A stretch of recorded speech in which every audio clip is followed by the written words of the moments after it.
Hai semuanya, balik lagi sama Calo Sarjana. Jujur, coba ngaku deh, siapa yang pernah masuk IKEA dengan niat awal tuh cuma mau beli rak sepatu nih misalkan 2 jam kemudian kalian tuh keluar bawa rak buku, 2 hotdog, piring-piring cantik, dan juga sofa baru. Kenapa sih IKEA tuh selalu bikin kita boros dan juga lupa diri ya? Gimana kalau gue bilang itu semua bukan kebetulan teman-teman? Itu adalah trik jenius psikologis yang dirancang dari pintu masuk lorong labirin yang memaksa kita semua nih untuk melihat semua barang sampai aroma bakso di lantai bawah yang bikin lapar. Nah, di video kali ini kita akan bongkar semua trik-trik tersembunyi IKEA yang bikin mereka tuh jadi raksasa retail dunia ya. Siap-siap merasa bodoh tapi takjub ya teman-teman. Hai, gue Andre, yuk langsung kita bahas. Apa yang gue bilang tadi kira-kira bener nggak tuh? Jarang banget yang kita pulang dengan tangan kosong kalau mampir ke IKEA. Cuma kalian harusnya juga sadar nih, salah satu hal paling mencolok dari IKEA di hampir seluruh dunia adalah jarang ada yang di mall atau pusat perbelanjaan. Kebanyakan pasti punya bangunan sendiri deh. Kenapa? Soalnya mereka tuh pakai strategi psikologis yang diperhitungkan teman-teman. Mulai dari cara bangunan IKEA dirancang, kenapa kita dipaksa naik eskalator dulu, sampai ke tempat makan yang selalu ada di ujungnya. Pokoknya kalau kalian tuh sudah masuk ke gedungnya IKEA ini, selamat deh teman-teman. Kalian sudah berhasil masuk tuh ke dalam perangkap yang sengaja bikin kalian tuh tersesat dengan elegan ya. Dan kayak yang tadi gue udah bilang, kalau toko-toko di Indonesia itu biasanya suka buka di mall, IKEA berbeda. Mereka anti konsep ruko sebelah Indomaret ya. IKEA lebih suka bangun gudang raksasa di tanah kosong. Jelas alasan pertamanya udah pasti lebih murah. Dan mereka juga bisa kontrol 100% pengalaman kalian dari sejak turun dari mobil. Parkirannya luas, pintu masuk tuh sengaja dibuat tinggi. Terus kalian juga dipaksa naik eskalator ke lantai atas dulu teman-teman. Ini bukan kebetulan ya. Dalam arsitektur, ini disebutnya sebagai precision atau perpindahan ruang yang sengaja dibuat dramatis biar kita ngerasa kayak masuk ke dunia lain. Dengan cara seperti ini, meskipun belum melihat barangnya sama sekali, tapi otak kita bakalan deh ke stimulus buat semangat. Wah, seru nih. Jadi pengen lihat deh ada apa aja. Dan coba kalian bandingin deh sama toko furniture lokal. Kita biasanya buka pintu tuh langsung disambut sama sofa-sofa besar, sembari ada mas-mas yang nanya, ada yang bisa dibantu? IKEA nggak begitu kan? Mereka sengaja bikin kita jalan dulu, biar kita tuh ngerasa nyaman dulu teman-teman ada di gedungnya. Nah, setelah naik ke lantai atas, kita semua tuh langsung berada di lantai showroom, tempat dimana kita tuh sebenarnya masuk ke labirinnya IKEA. Yang sebenarnya mereka tuh bisa aja bikin toko lurus-lurus aja kan? Tinggal masuk cari barang yang kita butuhin, bayar, terus pulang deh. Tapi mereka tuh nggak mau bikin sesimpel itu teman-teman. Mereka milih buat bikin jalurnya satu arah yang memaksa kita semua ini buat muter-muter di labirinnya. Lagian kalau dipikir-pikir, muter di labirin ini menyenangkan loh. Soalnya di setiap ruangannya sudah di-set teman-teman kayak rumah orang tajir kan? Berasa ngeliat rumah-rumah di Pinterest gitulah pokoknya. Ada TV-nya, buku random, bantal estetik, lampu kuning yang nyaman banget, bahkan jendela palsu dengan pemandangan luar biasa. Nah, tapi tahu nggak apa sih sebenarnya alasan dibalik ini semua? Kalau kalian mikir, ya ini kan buat inspirasi doang. Salah ya teman-teman. Gak sesimpel itu guys. Otak kita sebenarnya tuh lagi dipermainkan sama mereka. Kenapa? Karena kalau sofa cuma ditaruh di gudang, otak kamu cuma bilang, ya sofa. Tapi kalau sofanya ditaruh di ruang tamu impian dengan lighting yang cozy gimana? Nah, otak kalian pasti mikir gini deh, gua harus punya hidup seperti ini sih. Setuju nggak? Ya siapa sih yang gak mimpi punya ruangan-ruangan indah seperti di IKEA kan? Inilah teman-teman trik IKEA yang paling sakti. Pertama adalah staging atau bikin familiar dan juga aspiratif. Tujuannya jelas ya, untuk bikin kita tuh otomatis bandingin ruangan contoh itu dengan rumah kita sendiri. Tanpa kalian sadari nih, kita tuh bakal merasa rumah gue kok biasa banget ya. Nah, lalu kedua adalah emotional appeal. Lampu yang warm, musik yang halus, tekstur yang cozy. Yang ini semua teman-teman bikin kalian tuh betah serta pelan-pelan kehilangan uang. Terus ketiga ada price anchoring. Barang-barang mahal mereka kalau kalian sadar tuh ditaruhnya di mana coba? Di depan-depan kan? Misalkan kayak sofa yang harganya belasan juta rupiah deh. Nanti biar barang sepele kayak sendok yang harganya 30.000 rupiah jadi berasa kayak murah banget teman-teman. Baru sadar ya? Dan keempat adalah framing. Percaya nggak percaya, di setiap ruangan showroomnya tuh biasanya ada benda yang sama teman-teman. Bukan karena mereka tuh nggak punya stok ide lain ya, tapi dengan adanya benda sama di setiap ruangan bikin kita tuh jadi mikir, kayaknya cocok deh buat rumah, atau buat kamar tamu juga cocok deh, atau kalau di ruang kerja juga oke nih. Nah, bendanya jadi berasa cocok buat ditaruh di mana aja kan? Nah, mungkin di titik sekarang kalian tuh baru sadar. Iya juga ya. Itu yang gue rasain setiap pergi ke IKEA sih. Kalau iya, coba komen di bawah ya teman-teman, biar kita tos berjamaah lewat komen di bawah ya. Nah, tapi secara teorinya, IKEA ini manfaatin the Groot effect namanya ya. Ada yang tahu nggak maksudnya apa? Ini bisa terjadi ketika lingkungan di sana tuh bikin kita lupa sama tujuan awal kita pergi ke sana. Dan kadang juga bikin kita lupa sama waktu ya teman-teman. Contohnya begini deh, kita juga sering kan datang ke Alfamart buat beli satu barang doang tuh teman-teman. Keluar-keluarnya kita malah beli permen, beli roti, sama beli odol juga mungkin. Nah, IKEA menciptakan versi hardcore-nya dari efek ini. Bagaimana tuh? Ya coba perhatiin deh detail-detail di sana.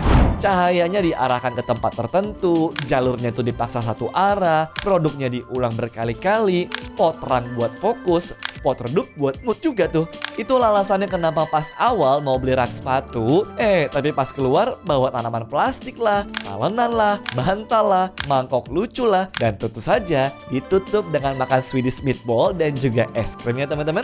IKEA tuh tahu betul kalau 80% keputusan belanja manusia ditentukannya dari emosi dan sisanya dari logika teman-teman. Masalahnya mereka tuh nggak berhenti di perabotan rumah doang ya. Setelah ngelewatin semua showroomnya tuh, jelas kita pasti ngerasa capek banget dong.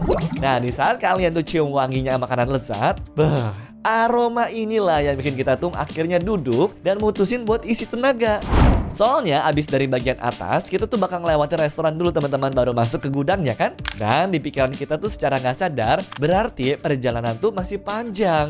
Sering kali gue mikirnya sih begini ya, belum nyari barang di gudang, terus ngantri bayar. Ya daripada lapar terus lemes, mending makan dulu kali ya. Nah tanpa sadar, kita yang mikir kayak begitu tuh udah dimanipulasi sama mereka. Restoran ini adalah zona jebakan di IKEA teman-teman. Sebenarnya jebakan ini tuh cukup banyak dipakai sama tempat lain sih. Contohnya kalau kalian tuh ke Transmart atau Asko deh misalkan. Di tengah-tengahnya suka ada tiba-tiba roti O ataupun booth jajanan yang wanginya lewat terus kan.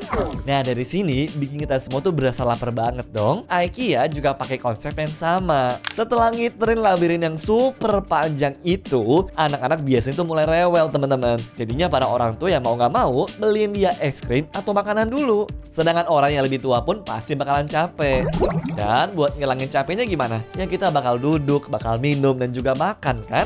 Nah di restoran IKEA itu juga super terang teman-teman. Karena jendela di sana tuh dibikin besar-besar banget. Yang lagi-lagi bukan tanpa alasan ya. Di saat cahaya natural masuk, kita bakal ningkatin hormon serotonin yang bikin jadi rileks. Terus dengan makanan yang enak, otomatis itu ningkatin hormon dopamin yang bikin kita jadi seneng teman-teman. Sekarang kebayangkan kalau keduanya dicampurin, capek otomatis bakal hilang tuh. Dan otak kembali terangsang untuk hal-hal yang baik. Tadi bantal kuning di ruangan nomor 3 lucu banget ya. Harusnya tadi langsung ambil sih. Nah setelah otak sudah kembali normal, kita akan dipaksa tuh buat turun dan juga masuk ke area paling berbahaya. Ya apalagi kalau bukan barang-barang perintilan.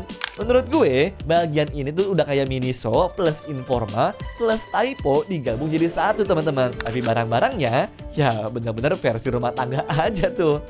Dan faktanya juga, ini adalah tempat dimana kita semua beli hal-hal yang sebenarnya ya nggak pernah kita rencanain sebelumnya. Piring, keranjang rotan, tanaman plastik palsu, lampu kamar estetik, dan banyak lagi deh pokoknya. Dan efek ngelihat harga-harga mahal sebelumnya tadi, bikin kita masuk ke daerah ini jadi berasa murah semua. Jujur, sekuat-kuatnya gua nahan masuk ke sini, setelah keluar dari sana juga pasti ada aja deh nih beli. Entah botol minum kaca lah, sendok lah, atau bahkan keset mungkin tuh. Ada aja deh pokoknya. Sampai akhirnya kita tuh masuk di ruangan terakhir, yaitu gudang teman-teman.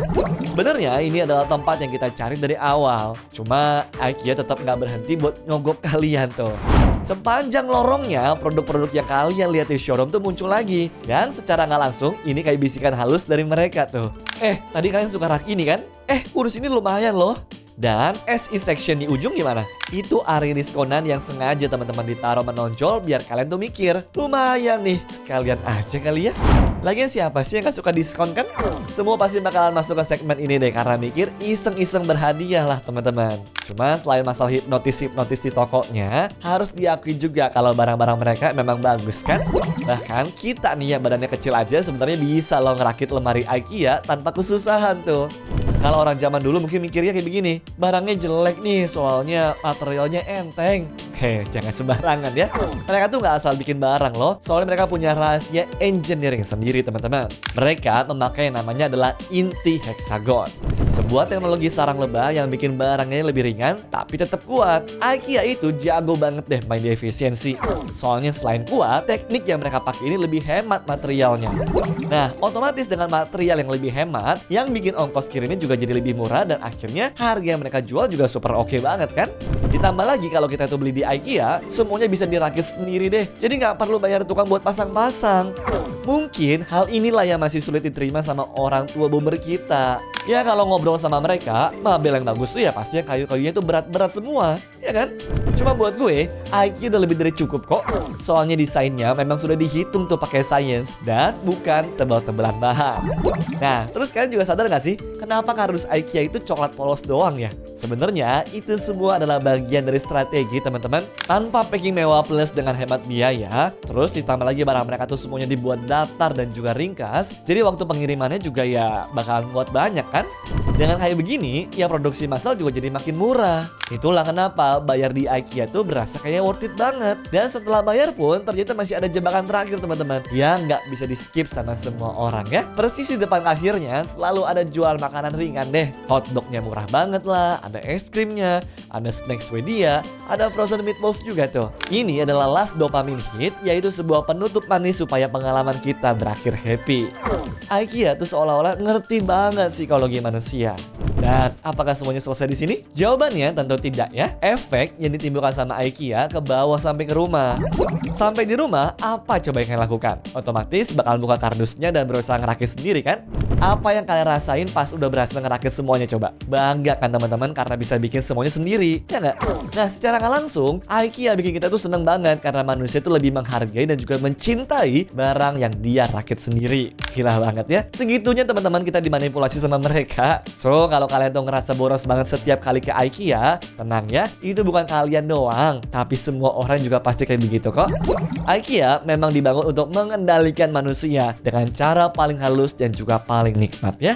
Intinya, IKEA itu bukan sekedar jual furniture teman-teman. Mereka jual pengalaman, efisiensi, ilusi harga murah, dan identitas brand yang sangat kuat ya. Dan semua itu dijahit rapi dari teknologi honeycomb, packaging hemat, restoran murah, sampai vibes Swedia di setiap sudut tokonya.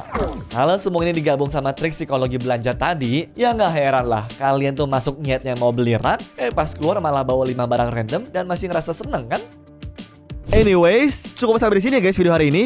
Sampai jumpa di video selanjutnya. Dah.